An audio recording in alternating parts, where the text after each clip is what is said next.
বিছানার দিকে নজর পড়ে গেল, তাকায় দেখি বিছানা খালি, আমার মা বিছানায় নাই।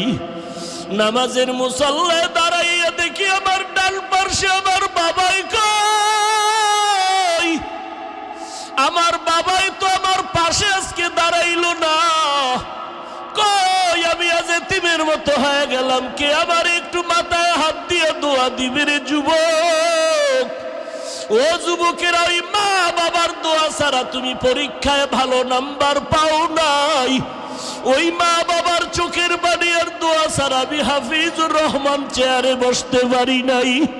ওই মা বাবার চোখের পানি আর দোয়া ছাড়া তুমি মাওলানা মুফতি হইতে পারো না রে যুবক। ওই মা বাবার দোয়া ছাড়া তুমি টাকার মালিক, বাড়ি গাড়ির মালিক, সম্মানের চেয়ারের মালিক হতে পারো নাই। ওই মায়ের কথা মনে যদি থাকে